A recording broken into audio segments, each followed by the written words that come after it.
en ce qui concerne, voilà comment ma maman est morte. En ce qui concerne mon fils, je venais d'être au Cameroun. Ça, c'est les affaires de 2018. Je suis rentrée en fin septembre 2018. Je suis en train de travailler. Mon mari a voyagé. Il est au village. À l'époque, on faisait dans la tomate. Ce n'est pas comme maintenant qu'on fait dans le mar. Parce que les gens croient que c'est maintenant que moi j'ai commencé les champs. Non. Il est au village. On a battu 1 hectare. On veut mettre la tomate sur 1 hectare. Donc, il est au village. On a fait la pépinière de tomates qu'on va faire sur 1 hectare. Donc, Sorel, mon fils et une de mes belles nièces sont à la maison à Yaoundé. Ils sont rentrés de l'école. Sorel a préparé le riz. Non, Sorel est en train de préparer le riz sauce d'arachide. Et le gaz est fini. Elle appelle son père, dit que papa, le gaz est fini, je préparais. Et son père lui envoie donc l'argent par mobile money. Donc, elle laisse... Non, avant d'aller faire, elle dit que non, le temps de partir, prendre, acheter le gaz et revenir, est-ce que c'est pas mieux qu'elle allume le feu du bois? Parce que Sorel elle était très vaillante. C'est maintenant qu'elle est arrivée aux États-Unis qu'elle a commencé à toucher l'argent. Sorel était très vaillante. Est-ce que c'est pas mieux qu'elle allume le feu du bois? Elle finit de préparer. C'est comme ça que Sorel allume le feu du bois dehors, dans la maison que vous connaissez là, au Djala. Elle allume le feu du bois. Elle prépare. Elle finit de préparer. Elle sert son frère. Il mange. Après, elle a dit qu'elle va prendre l'argent que son papa a envoyé en route. C'est comme ça qu'elle ne quittait pas en route.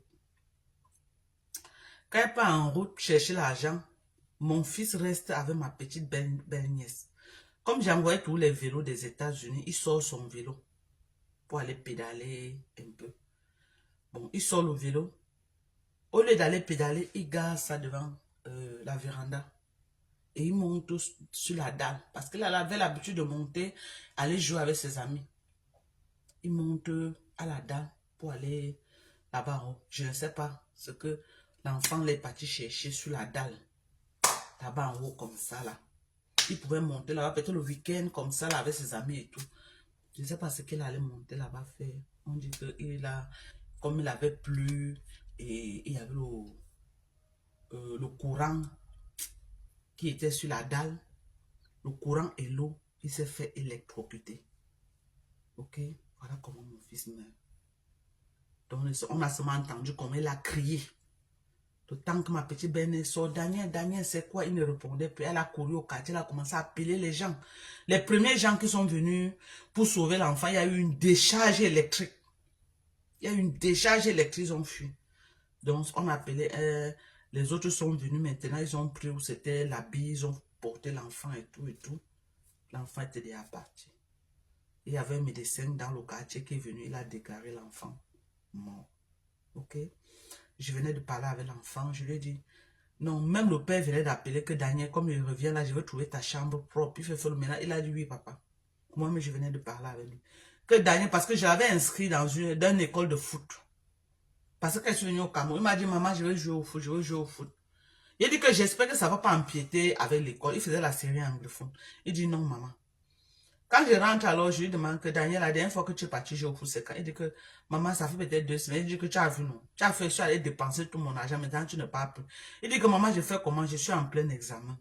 On est en train de faire des examens, maman, je vais faire comment alors? J'ai des devoirs, maman, j'ai beaucoup de devoirs.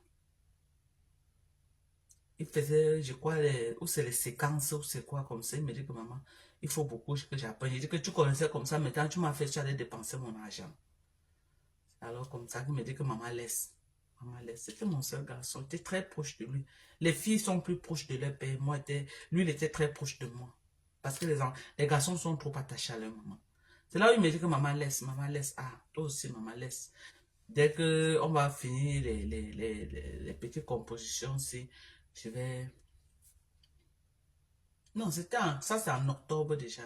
Fin octobre. Ça c'est fin octobre. Il me dit, maman, laisse. Je dis que ok. concentre-toi alors sur ton école. Il aimait beaucoup l'école, il était brave. Il sortait toujours premier de sa classe. 19 de moyenne premier, 19 de moyenne premier.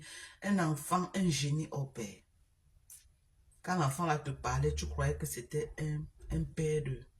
Donc, il était trop parfait pour vivre longtemps, en fait. Il était trop parfait, calme, qui ne parlait pas.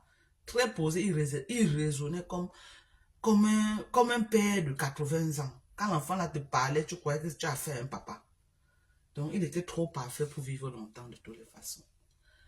C'est comme ça alors que j'ai dit, ok. Il m'a dit que maman, dès que mes examens se calment, je vais reprendre avec le ballon. J'ai dit, ok, il n'y a pas de problème. Je cause avec l'enfant comme ça là. Quelques temps après, on m'appelle, c'est là-bas mon cousin qui m'envoie que Daniel a eu un accident grave. Appelle pour qu'on aille regarder. Moi, j'ai cru que peut-être il a traversé la route, la moto l'a cogné. Je ne voyais pas la mort. Mais... Après, j'appelle ma belle-sœur. Je dis que ma Jova n'est pas à la maison. Hein. On dit que Daniel a eu un problème. Je ne sais pas ce qu'il a là-bas. Après, je décide de l'appeler. Non. Après, maintenant, je la rappelle pour savoir si elle est partie à la maison. Quand je la rappelle, je découvre, ce n'est que les pleurs. Les pleurs de quoi? Tu pleures quoi, ma Julie? Elle dit, Daniel, oh, Daniel. Je dis que tu parles de quoi? Ah, merde.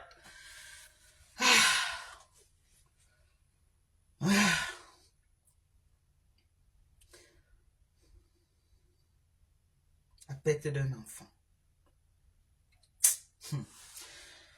T'en es bois l'eau. Oui.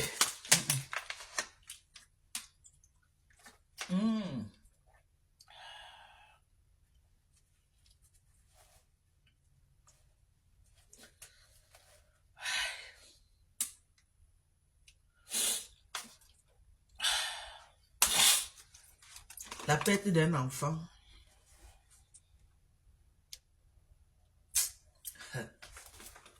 Ok.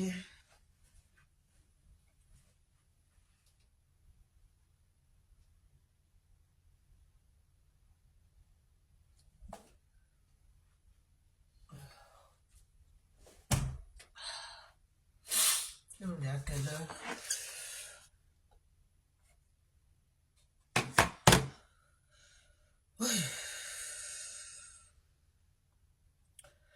C'est pourquoi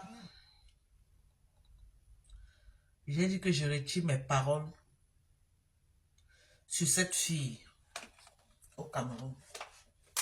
Parce que ce que j'ai vécu, je ne lui souhaite pas ça.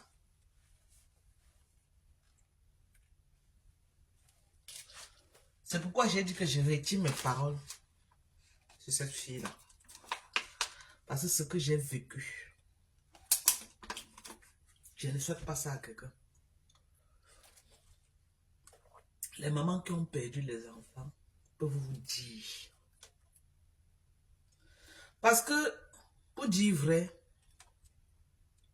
Dieu n'a pas prévu que la maman devait enterrer l'enfant. Ça n'a jamais été dans le plan de Dieu. Dieu n'a pas prévu ça. Merci, Corinne. Dieu n'a pas prévu que la maman devait enterrer l'enfant. Dieu n'a jamais prévu ça. Dieu a prévu que c'est l'enfant qui doit enterrer la maman et non le contraire. C'est pourquoi il n'y a pas de nom pour une femme qui a perdu son enfant. Il n'y a pas de nom. Un enfant qui a perdu ses parents, on dit orphelin. Une femme qui a perdu son mari, on dit la veuve.